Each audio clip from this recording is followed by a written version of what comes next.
Boa noite a todos. Sou Priscila Koller, do PK Cursos e Terapias, e hoje estamos dando continuidade no estudo do livro O Caminho da Autotransformação, de Eva Pierrakos. Estamos ainda no segundo capítulo, a autoimagem idealizada.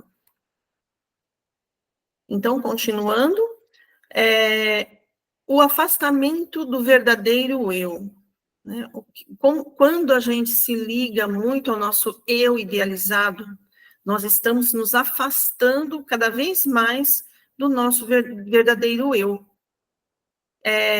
Se fôssemos estudar em algumas vertentes espiritualistas, né, diríamos que nós estamos cada vez mais distantes da fonte, né, daquela fonte que é da sabedoria universal.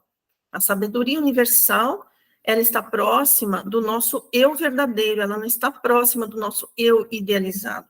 Por isso que quando a gente se liga muito ao nosso eu idealizado, ligado ao nosso ego, né, nós acabamos nos afastando muito dessa fonte universal, de sabedoria universal, né, e por isso nós vamos ficando cada vez menos equilibrados. Tá? A autotirania nos afasta cada vez mais do eu verdadeiro. Então, o eu idealizado, que está ligado ao ego, ele é como se fosse um tirano mesmo. Porque quando a gente erra, quando a gente faz algo que não era aquilo que a gente queria, quando sai, né, aquele comportamento que a gente não conseguiu controlar, vem esse eu idealizado, esse ego, e nos castiga, né? É como se fosse um tirano, e nós temos que seguir aquela cartilha do eu idealizado. Mas, como nós não somos assim, esse é um eu idealizado, um eu quase impossível da gente alcançar, nós sofremos muito, na verdade.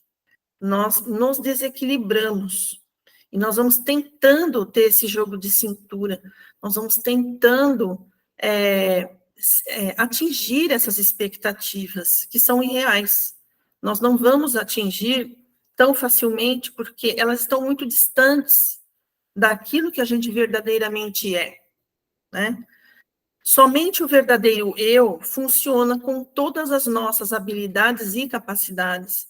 Então, eu fico ali, no meu eu idealizado, que não tem ali, não existe ali as minhas verdadeiras habilidades, aquilo que realmente eu sei fazer, eu posso fazer, as minhas capacidades. Então, é como se eu estivesse lutando apenas com uma força que é falsa, não é uma força verdadeira. Então, ela não tem aquele empoderamento. Quando a gente está mais perto, mais ligado ao nosso eu verdadeiro, é bem o contrário, nós estamos nos empoderando cada vez mais. Então, a impressão que dá é que, se a gente ficar perto desse eu verdadeiro, nós vamos estar piores, nós vamos estar ligados a nossos erros, às nossas falhas, aquilo que a gente ainda não sabe fazer, não é? E parece que a gente está mais fraco. E quando a gente está lá no eu idealizado, a gente tem a ilusão de que a gente já tem tudo aquilo que a gente almeja. Só que a gente não tem, porque existe esse eu verdadeiro que está ali. E que traz o verdadeiro conteúdo, aquilo que a gente realmente é. Então, nós estamos, na verdade, nos iludindo. Somente o eu verdadeiro possui os verdadeiros sentimentos e emoções, mesmo que ainda não estejam plenamente na verdade, na realidade, na beleza e na pureza. Então, nós ainda não estamos lá naquele patamar almejado. Aquele patamar almejado pelo eu idealizado. Nós ainda não estamos lá. Mas esses sentimentos do eu verdadeiro, eles são os reais. É a verdade. É aquilo que a gente é hoje. É aquilo que a gente pode ser hoje. Então, mesmo que ainda não estejamos naquele patamar, isso é verdade. Enquanto que todos aqueles sentimentos, aquelas emoções, aquilo que a gente fica gerando lá com o eu idealizado, não é o real.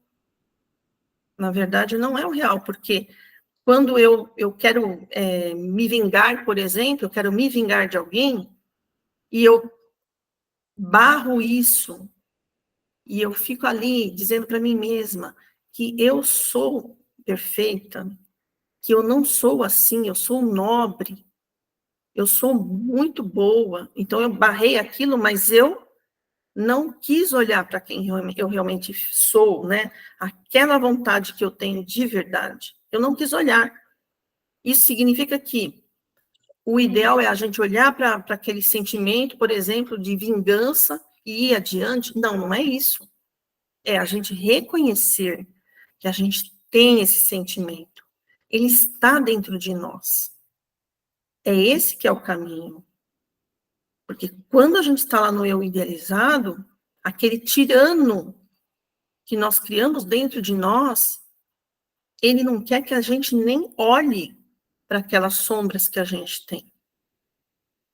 Muito menos concordar que a gente tem aquilo. Muito menos. A gente precisa estar de acordo com aquela idealização. Porque se a gente não está ali, a gente é como se fosse fracassados, né? Então, isso é a tirania que a gente cria dentro da gente mesmo, quando a gente quer algo que a gente, na verdade, não vai atingir agora. Lógico que com o caminho da evolução, a gente vai atingir, né? Só que a gente não sabe quando. Não tem como saber quando a gente vai chegar lá, né? Só que antes a gente ainda tem.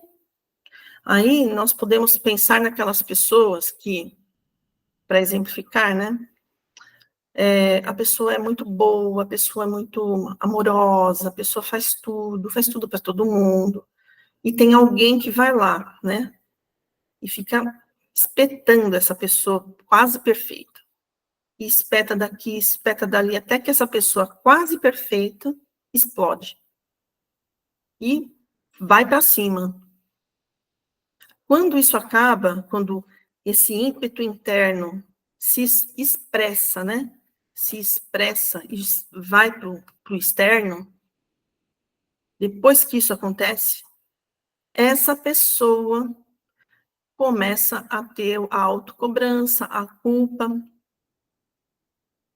e diz para ela mesma, nossa, essa pessoa me fez expressar o pior, agora eu expressei o pior de mim.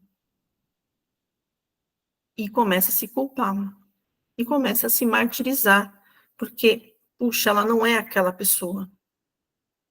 E aí entra uma série de conflitos internos, né? Então é tudo mais simples, na verdade.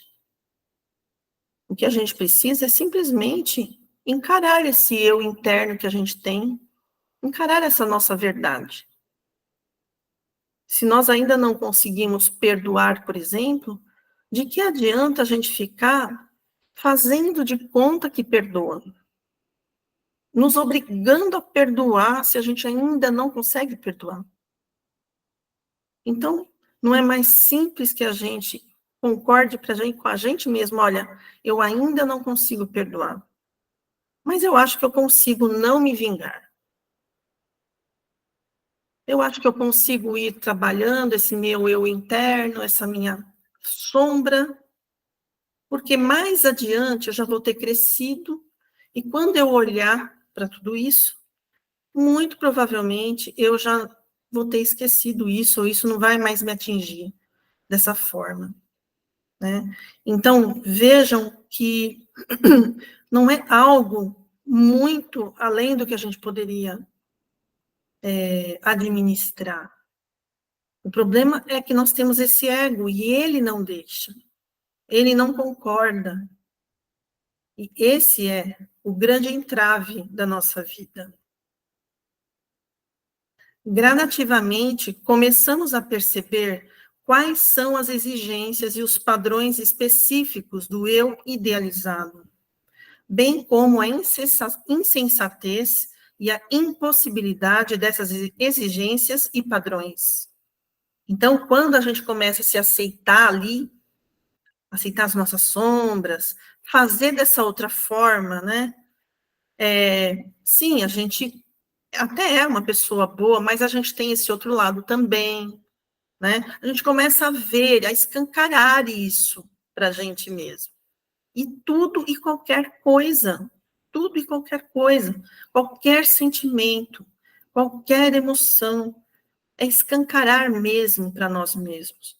Nós não precisamos escancarar isso para o mundo, nós precisamos escancarar isso para nós.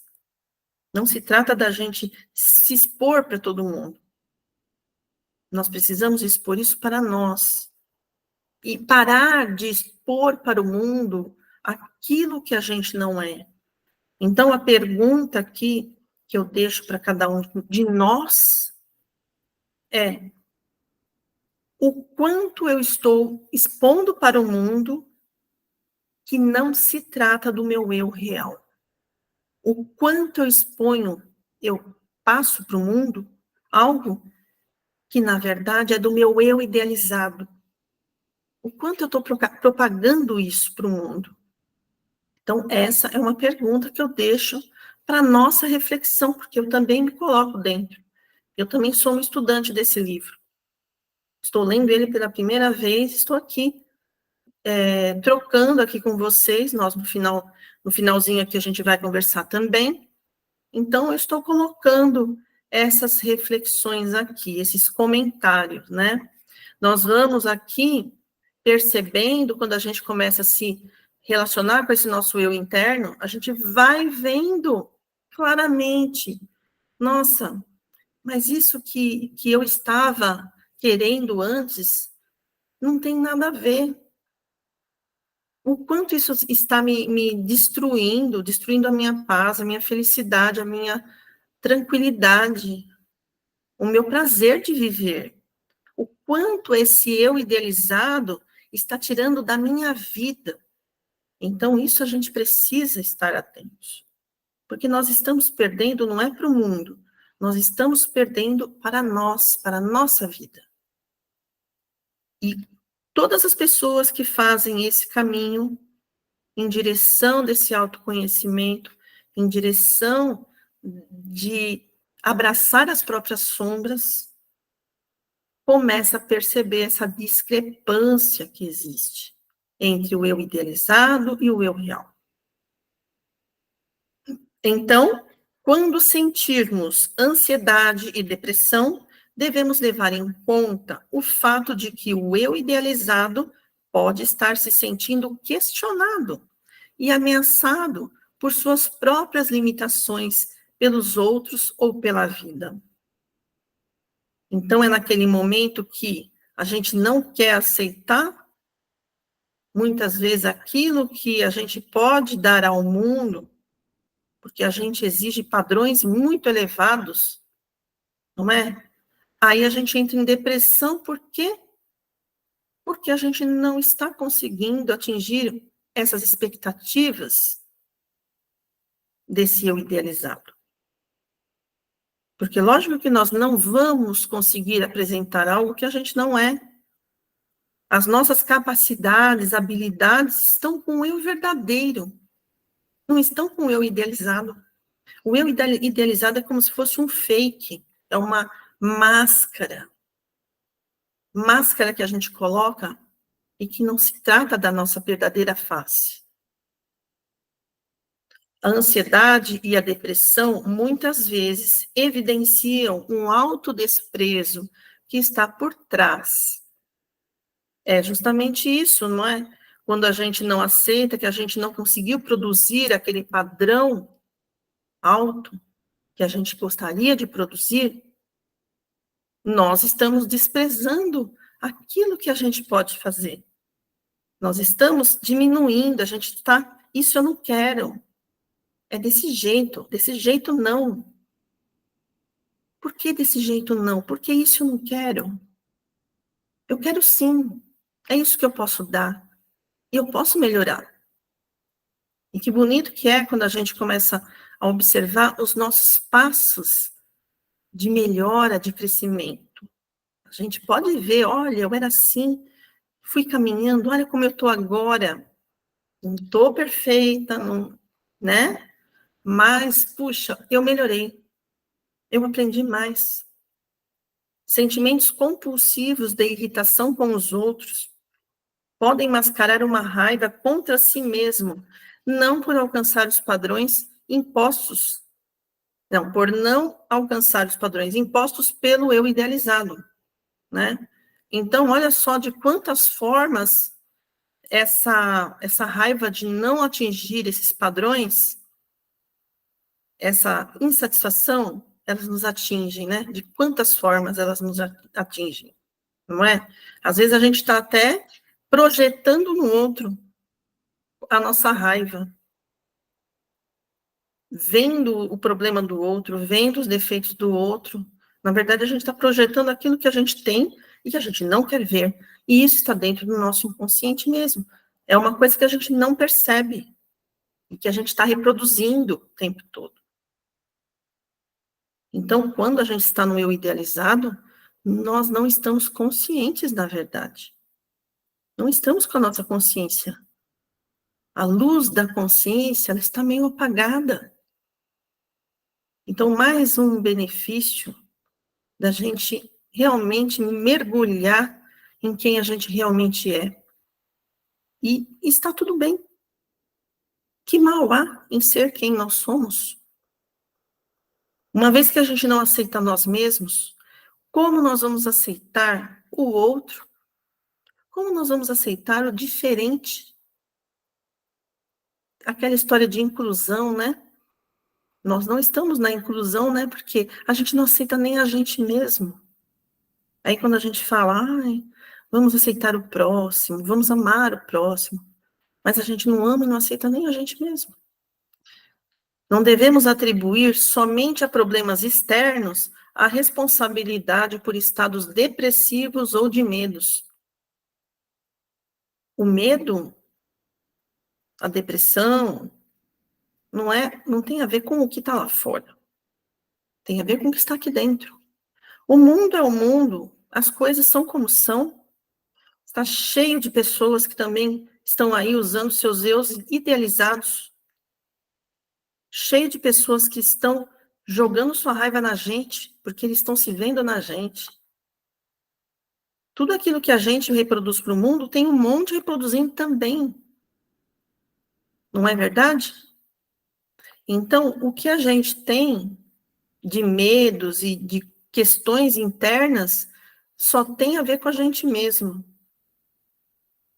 Do que a gente tem medo não é a verdadeira busca. Não é do que a gente tem medo que está lá fora. Mas a origem desse medo. Por que eu tenho esse medo? Para que eu tenho esse medo? Essa é uma pergunta importante. Para que eu tenho esse medo? O para que eu tenho esse medo, ele está lá na frente, ele está adiante, está indo para frente. Quando eu falo por que eu tenho esse medo, eu também estou olhando para trás, né? Então eu posso fazer essas duas perguntas até. O que aconteceu na minha vida que eu tenho esse medo e para que eu uso esse medo agora?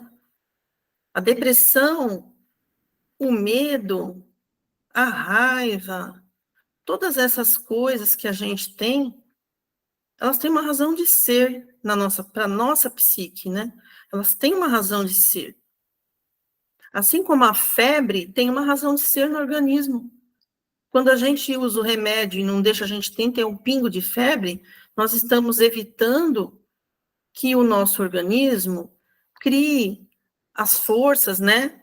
A imunidade ali, que ele batalhe contra aquilo que veio e que está agredindo esse corpo. Então, a febre, ela é uma defesa do organismo. As nossas coisas que a gente coloca para fora e que a gente quer correndo apagar, como se fossem coisas horríveis, na verdade são defesas da nossa psique também. Porque elas estão se manifestando, por quê? Porque chegou o momento da gente olhar, pelo amor de Deus, olhe para mim. É isso que a psique real está falando. Olhe para mim. Ela está gritando, ela precisa espernear, ela precisa fazer alguma coisa. Porque essa é uma busca da cura. Aí quando a gente vai lá e enche a cara de remédio, nós estamos também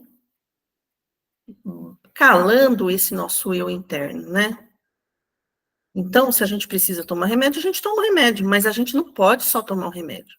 A gente precisa ver o que está causando isso, o que realmente está nos pegando ali para que a gente manifeste esses padrões, né? Por isso, o desenvolvimento pessoal é fundamental nesse processo. Então, não basta a gente colocar os paliativos.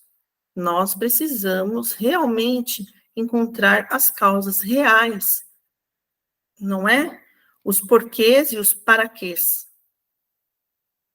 Com o tempo, é possível perceber que muitos problemas externos são resultado direto ou indireto da diferença entre as capacidades reais e os padrões impostos pelo eu idealizado, e como lidamos com esse conflito.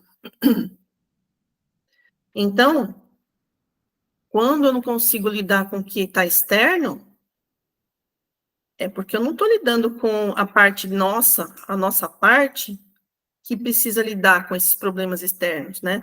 Eu estou lidando lá com o eu idealizado. O eu idealizado, ele é uma farsa. Como ele vai lidar com o que acontece no externo? Como ele vai lidar?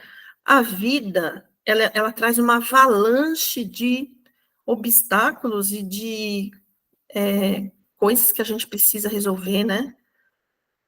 A vida traz uma avalanche de situações que nós precisamos superar. E nós não vamos superar com o eu idealizado. Não vamos. Basta que a gente raciocine um pouco para a gente perceber que o eu idealizado não vai ser capaz. E como a gente estudou lá no Poder do Agora, quando a coisa fica preta, o eu idealizado ele se encolhe e quem vem? O eu real. É ele que vem para resolver.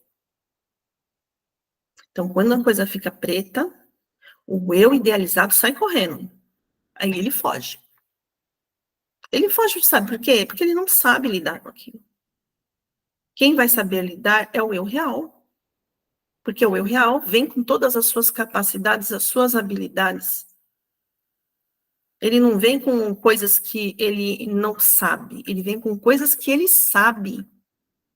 E por isso ele consegue lidar com aquilo. Até uma criança cria estratégias para resolver problemas. Os probleminhas dela. As coisas que ela vive na infância e que ela não tolera e que ela acha insuportável, ela cria estratégias.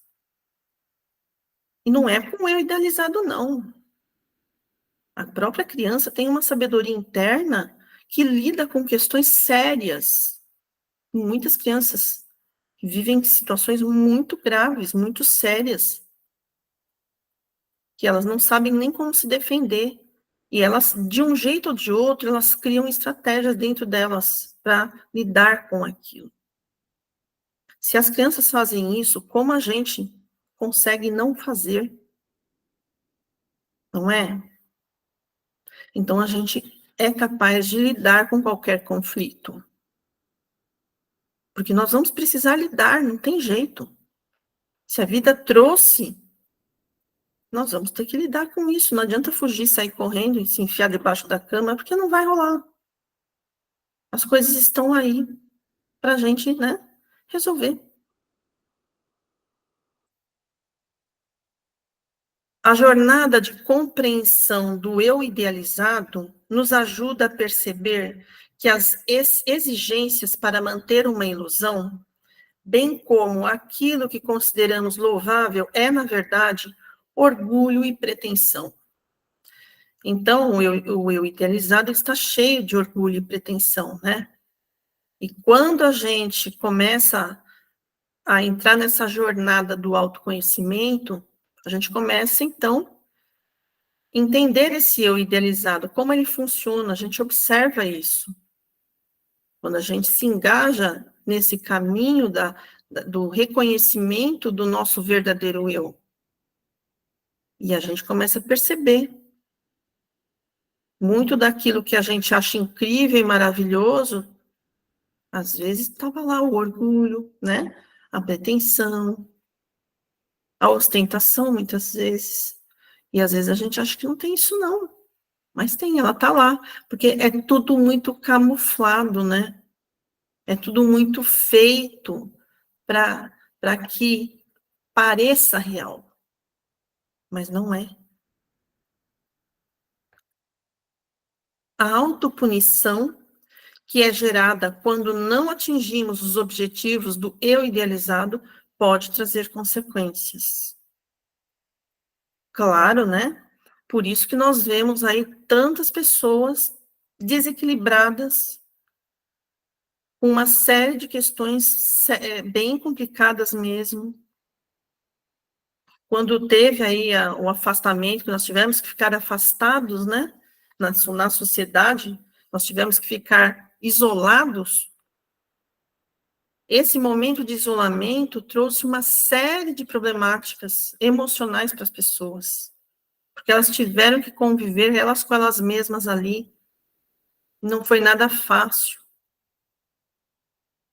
Então, o fato da gente ficar totalmente nesse eu idealizado é como se nós estivéssemos nesse afastamento, um afastamento de nós mesmos. E sempre em sofrimento, porque é um engajamento que nunca leva lá no objetivo. A gente faz, e a gente não chega lá, nunca. Então, é sempre algo que nos leva a um lugar nenhum. É muito complicado. Quando uma pessoa falha, pode se sentir impaciente e irritada consigo mesma. Normalmente, essa falha é projetada nos outros, pois é insuportável reconhecer essa raiva em si, o que acaba resultando em doenças, acidentes, perdas, fracassos, etc. Então, é o que acontece. Por que nós temos todas essas coisas, né? Esses resultados? Porque a gente fica apostando em algo que não é a realidade. E lógico que nós não vamos atingir. Não vai dar. E aí a gente entra em situações difíceis emocionalmente falando. A gente acaba acarretando na gente mesmo problemas. A gente deixa de viver a vida. A gente faz o que não deveria e acaba gerando acidentes, fracassos. Aí a gente não consegue lidar com a frustração, porque frustração é algo que incomoda profundamente o eu idealizado. E ocorre aquela cobrança feroz. Por quê? Porque não conseguiu, porque fracassou. É uma cobrança feroz.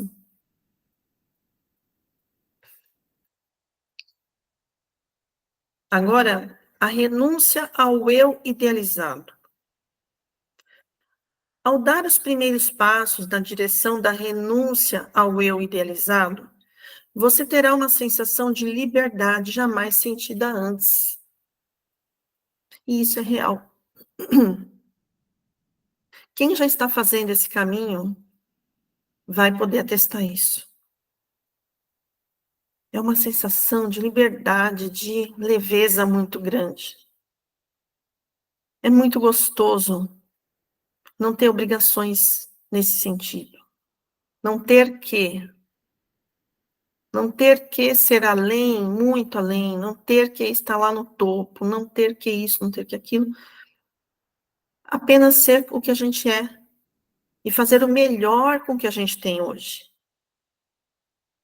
E nós ainda temos que tomar muito cuidado, porque o nosso ego, ele é muito esperto, né? Quando você menos espera, você está fazendo o jogo do ego. E você acha que você está ali no eu real.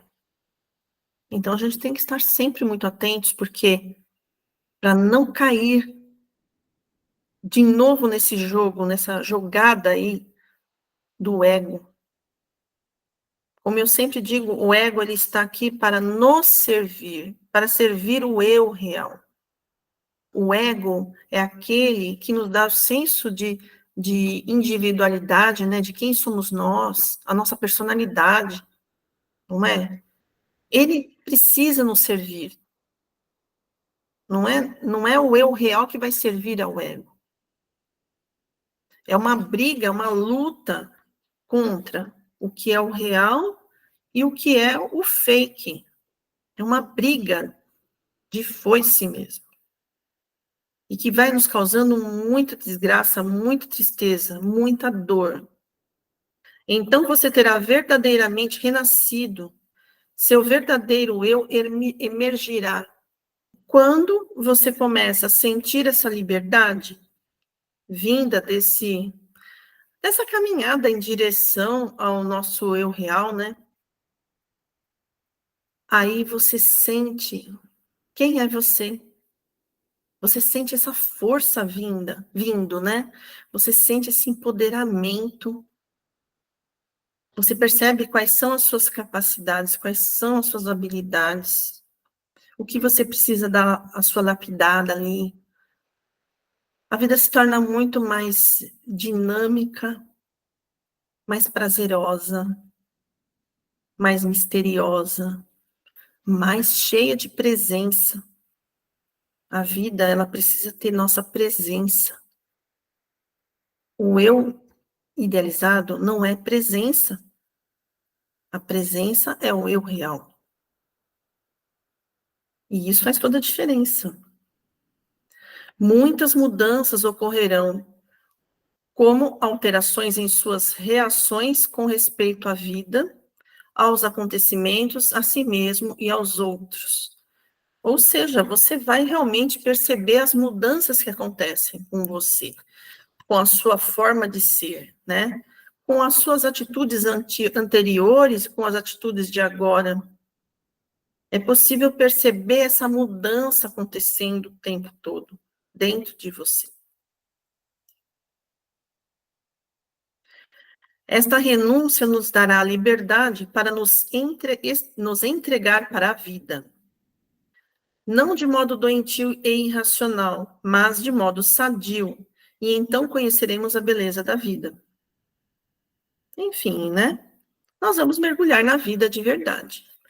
Nós vamos estar nos nossos domínios reais, que é a vida sendo vivida do jeito que a gente é.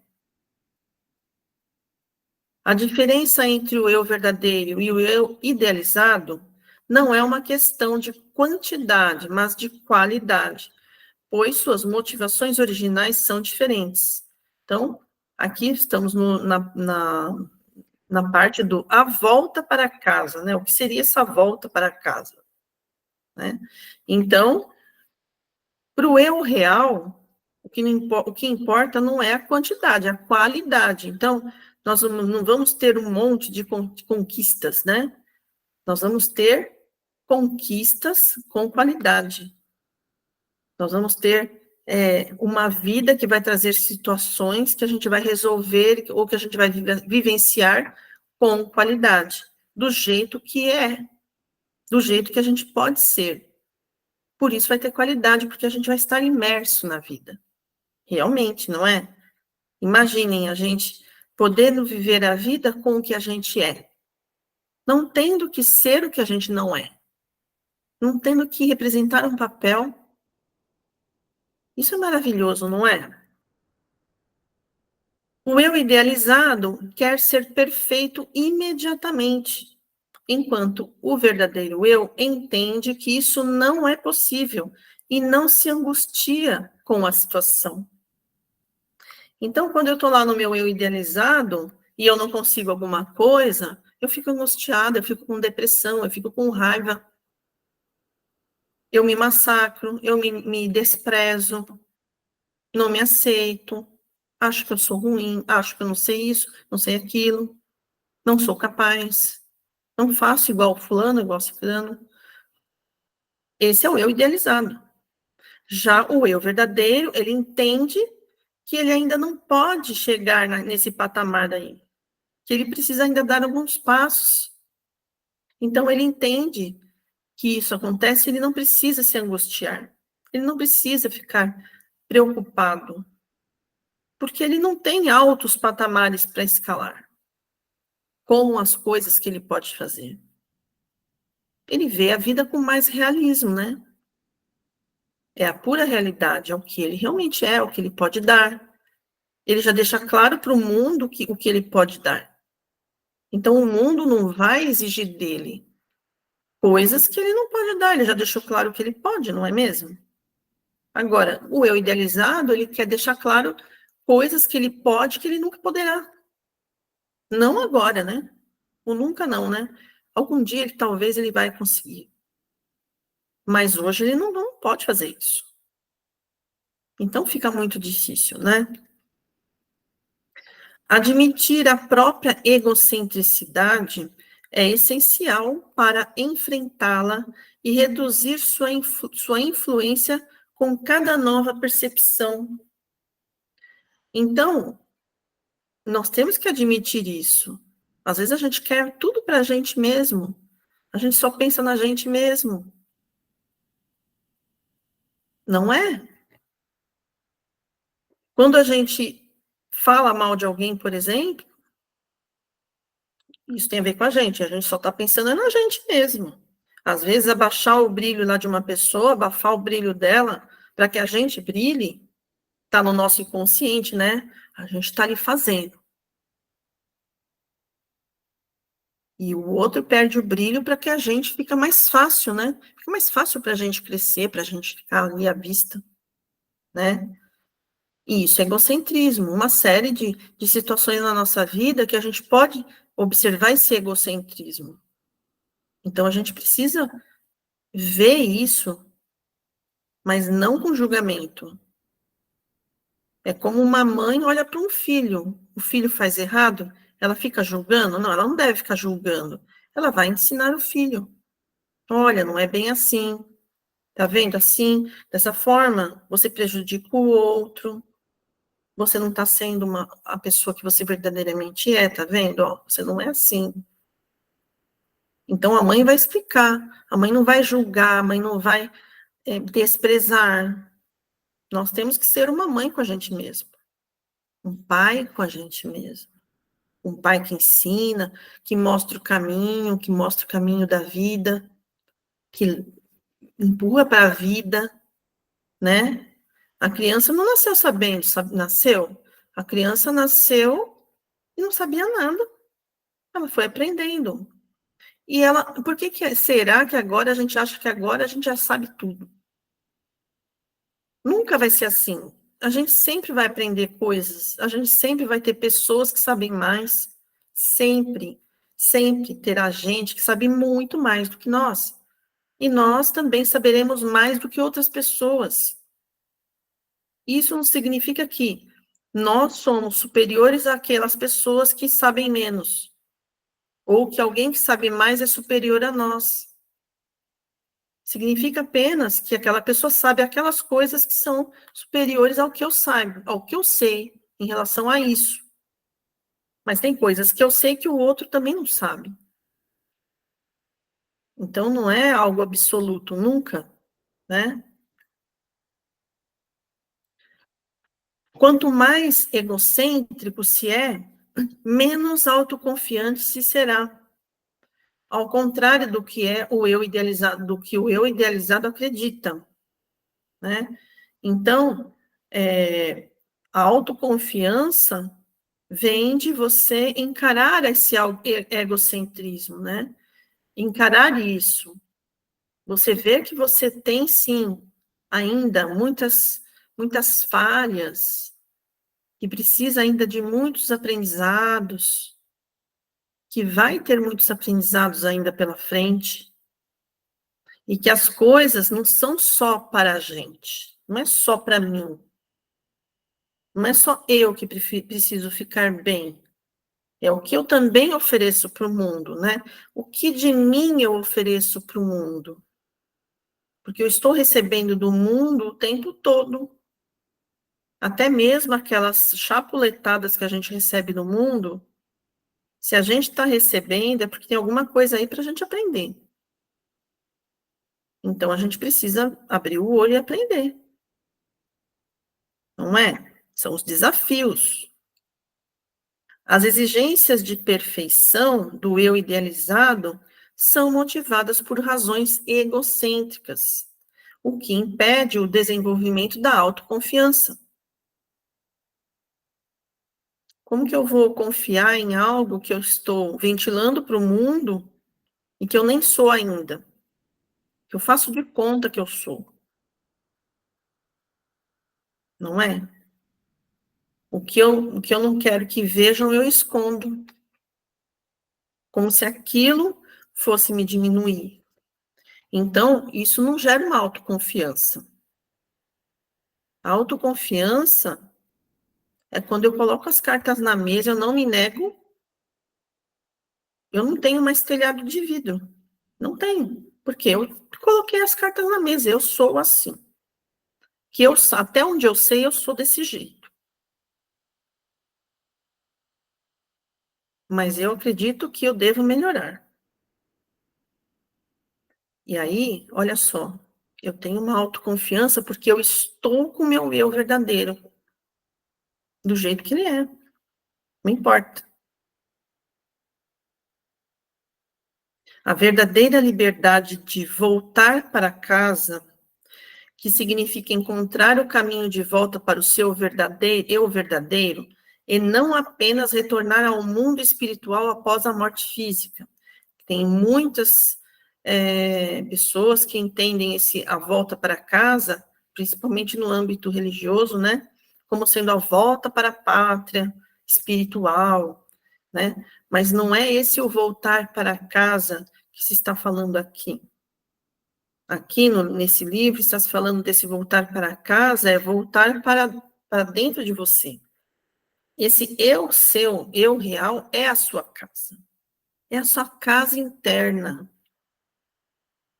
É onde você realmente mora.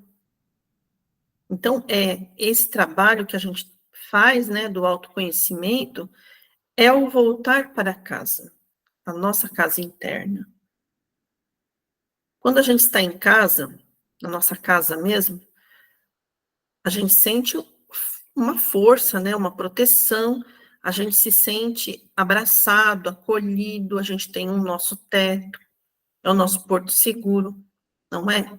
Quando a gente volta para o nosso eu real, é a mesma coisa, a gente volta para a nossa casa, onde a gente tem um acolhimento, onde a gente está protegido, onde a gente pode se sentir confiante, onde a gente pode se sentir capaz, porque a casa é onde vivem, né, teoricamente, as pessoas que deveriam se ajudar, né? A casa. Nem sempre é assim, nós sabemos disso, né? Mas o arquétipo da casa, ele traz essa ideia, né? O arquétipo traz a ideia de aconchego, de segurança. Encontrar o eu verdadeiro pode ocorrer aqui e agora, enquanto estamos vivos, ou seja, eu não preciso morrer e ir para a pátria espiritual para eu encontrar esse eu real. Esse eu real não, eu posso encontrar aqui, agora. No momento que eu começar a me abrir para esse eu real, eu vou encontrá-lo. E quanto mais eu for me ligando a ele, mais ele vai se abrindo para mim. Mais eu vou abraçando essa realidade. E mais ela vai fazendo parte de mim. Agora a gente começa aqui o capítulo 3. A compulsão de recriar e superar as feridas da infância. Bom, aqui, segundo o guia, ele faz ali no início do capítulo um trecho ali que ele fala, diz algumas palavras, né? E eu vou ler.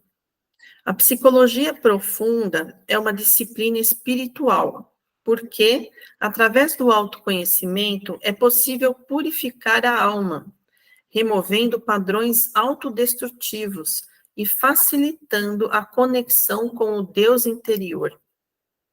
A compulsão à repetição, um fenômeno bem conhecido na psicologia, é esclarecida como um meio de expor o propósito das experiências negativas que se repetem, ligadas tanto à infância quanto a encarnações anteriores. Esta conferência, seja esse estudo desse capítulo, ajuda a entender por que continuamos presos em ciclos negativos e como podemos interrompê-los.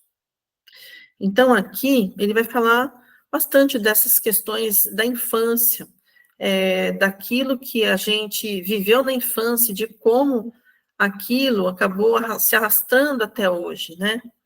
E nós temos essas questões psíquicas mesmo, que a gente trouxe da infância, e que nós precisamos olhar para elas. É como, tal qual na psicanálise, né?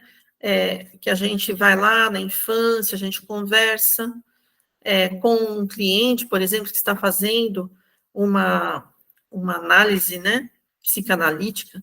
Então, a gente conversa com ele para ele falar sobre a infância, né? E nós vamos observando uma série de coisas que aconteceram na infância que trouxeram traumas. Isso é preciso ser trazido mesmo, aqui, à luz da consciência, tá? Faz parte desse conhecimento interior que a gente está fazendo, né? Essa jornada que a gente está escolhendo trilhar hoje. Então, olhar lá para trás e ver o que aconteceu e o que fez aquela criança criar aquelas estratégias para ela conseguir levar aquelas situações difíceis, isso é importante para nós hoje, para que a gente veja o que aconteceu, né? E saiba como lidar com isso hoje, tá? Porque as situações ficam se repetindo. Aquelas estratégias da infância, elas vão se repetindo. A gente vai fazendo aqui, já de adulto, e nós vamos fazendo aquilo tudo que a gente fazia quando a gente era criança, não é? Então, ele começa falando com a falta de um amor maduro. Esse amor maduro, que eu entendi, é aquele amor que leva em consideração essa criança, né? Que leva em consideração os erros de uma criança, que sabe lidar com ela, que dá aquele amor verdadeiro para ela, aquele amor de você doar mesmo de si, né? Não de você tentar adular uma criança e ficar dando coisas para ela porque você não tem tempo de dar amor para ela. Uma série de formas de amor aí que parece que é amor, mas na verdade não é.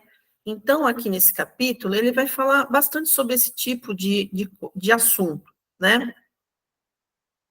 Devido à falta de amor e afeto maduro na infância, as pessoas passam a vida buscando preencher essa carência. Então, lá na infância, a gente não teve o amor realmente maduro, aquele amor mais substancial, né? E a gente fica em busca disso a vida inteira. Sem medidas definitivas, continuam clamando inconscientemente pelo que não tiveram, tornando-se incapazes de amar com maturidade. Essa condição perpetua-se de geração em geração. Então, é algo que vai acontecendo e que vai passando de geração em geração dentro da família, né? Aquele tipo de comportamento, ele vai se perpetuando. A falta daquele amor gera a pessoa que não sabe dar amor, que também vai fazer da mesma forma e assim vai dando sequência.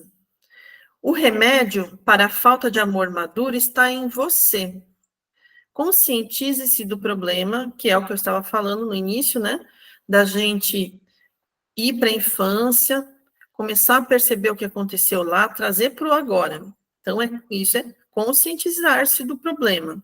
Observe-o e reorganize seus desejos e pensamentos conforme a realidade.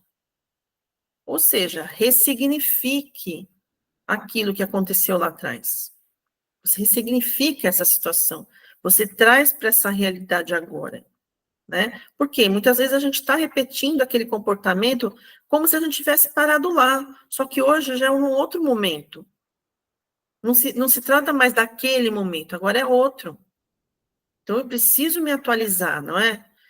Isso tornará mais feliz e capaz de oferecer amor maduro, iniciando uma reação positiva. Então, se a gente faz isso, a gente consegue mudar a nossa forma de dar amor também para os nossos filhos, para as pessoas que estão ao nosso redor. A gente muda essa forma de amor. Um amor mais consciente, mais real, mais verdadeiro. A gente dá o que a gente verdadeiramente sente, não é? Existe uma forte ligação entre as aspirações e a não realização na criança, as dificuldades e problemas atuais do adulto. Então, aquilo que a criança não conseguiu lá atrás está muito ligada com as dificuldades do adulto hoje. Aquilo tudo que ele tem as dificuldades, a forma de resolver uma questão, esse idealismo todo, tudo isso que ele fica aí achando que é e não é, querendo ser o que não é, não conseguindo resolver problemas que a vida vai trazendo, as dificuldades, né? Os desafios da vida. Então, tudo o que vai acontecendo com esse ser humano adulto está muito ligado com aquilo que ele viveu lá na infância. É fundamental que se tenha total consciência desse elo. Então, nós precisamos ter consciência de que muitos dos nossos padrões de comportamento repetitivos de hoje vêm de situações vividas ou mal vividas, né, lá no passado. E até de vidas passadas, como ele disse ali naquela leitura inicial que foi feita, né? Pode ser que existam situações lá das vidas passadas que a gente foi carregando e está trazendo até hoje. E se a gente não resolver hoje, aqui nessa vida, a gente vai carregar para outras também. Vai continuar. Então, que tal a gente já começar a fazer esse trabalho aqui, né? Porque esse tipo de estudo e tudo que a gente lê, tudo que a gente vê, inclusive na internet, YouTube, enfim, a gente tem uma infinidade, né, de conteúdos que a gente entra em contato que nos possibilitam a ter uma melhor relação com a gente mesmo, não é? Antigamente nem tinha tudo isso que tem hoje. Em casos excepcionais, um dos pais pode oferecer amor maduro, mas é provável que o outro não tenha essa capacidade. Então, aqui ele traz a questão de pais, né, que pode acontecer de um conseguir ser mais coerente, né, ter um amor mais maduro, menos infantilizado, né, mas provavelmente um desses pais não vai ser assim. Por quê? Porque nós vivemos num mundo hoje onde existe uma grande maioria de pessoas que estão nessas condições, né? De oferecer um amor que não é maduro para uma criança. E isso vai se perpetuando. Então, existem muito mais pessoas que oferecem um amor até infantilizado, egóico, do que uma pessoa que vai oferecer um amor maduro, um amor saudável, né? Mesmo que um dos pais tenha amor maduro, a criança ainda sofrerá pelas deficiências do outro, né? Então, tem um pai que tem um amor maduro, a mãe não, a criança vai acabar ainda tendo as consequências do amor dessa mãe. E vice-versa, né, gente? Muitos pais são emocionalmente imaturos e não conseguem dar o amor necessário à criança, que na infância não tem consciência de suas necessidades e acredita que tudo é como deve ser. Então, a criança não tem como ficar tendo ideia se aquilo é certo, se aquilo é errado. Para ela, aquilo é o que tem que ser, é o que é certo. Para ela é assim mesmo, não é? Ela não tem como ficar fazendo juízo de valores. Então, a coisa vai sendo levada dessa forma, e chega na adultidade essa criança, ela vai fazer da mesma forma com a família dela, porque ela aprendeu assim. Na verdade, nós vamos ter que reconstruir esse amor que a gente aprendeu a ter, né? A gente precisa reconstruir, porque todos nós, aqui nesse planeta, a maioria de nós ainda tem essa infantilidade, né? Não tem esse amor maduro para oferecer. O amor maduro, ele vai envolver muitas coisas, né? Muitos aspectos que nós ainda não temos condições de ter. Nós ainda não sabemos, mas nós podemos dar os primeiros passos, né? E a gente vai dar esses primeiros passos fazendo essas observações e mudando a nossa forma de ver a vida, né? Em casos extremos, a criança se sente isolada. Ela cresce sem entender sua infelicidade, pois confunde pequenas demonstrações de amor com um amor suficiente. Então, a criança acha que ela recebeu amor, mas foi um amor insuficiente. E aí ela vai ter essas consequências desse verdadeiro amor que foi dado, né? Que não era um amor maduro o suficiente, embora ela ache que recebeu, mas ela não entende por que ela não consegue, né? Ela não consegue se sentir satisfeita, ela não consegue se sentir feliz. Alguns pais superprotegem os filhos para compensar sua incapacidade de amar com maturidade. Mas a criança percebe a diferença entre o amor autêntico e o substitutivo. Então, para amar, a gente precisa estar na presença, não é? Tanto que a gente diz, olha, educar é difícil, dá trabalho, não é? Educar é algo de amor, que tem a ver com o amor. Quando a gente educa, a gente está dando amor. Quando a gente está realmente junto, na presença, com uma criança, a gente está dando amor, amor maduro. Mas quando a gente enche a criança de coisas, de presentes, de coisas materiais, para a gente poder se sentir melhor, a gente não está dando esse amor. E essa criança estará sofrendo as consequências desse amor que não é maduro. Pais devem oferecer orientação e segurança, exercendo autoridade de forma saudável. Aqueles que evitam disciplinar por culpa ou são excessivamente severos, né, dois extremos, falham, causando feridas emocionais e prejudicando a realização pessoal dos filhos. Então, aqui nós estamos vendo os dois extremos, né? Você vai ser super exigente ou você vai ser permissivo demais. Então, a criança precisa de limites, ela precisa ser orientada, ela precisa ter ali uma disciplina, mas ela não precisa de um torturador ali, né? Ela não precisa de alguém, um ditador, ela não precisa disso. Ela não precisa apanhar também. Ela precisa de uma disciplina saudável, que mostre para ela quais são os limites. E isso dá trabalho. Não é fácil.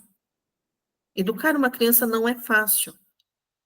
Por isso que muitas pessoas não aguentam, precisam trabalhar o dia inteiro, não conseguem, chegam no dias à noite, não conseguem estar na presença com seus filhos. E aí eles ficam ali, com coisas materiais, não tem limites, e essa criança fica, então, muito prejudicada.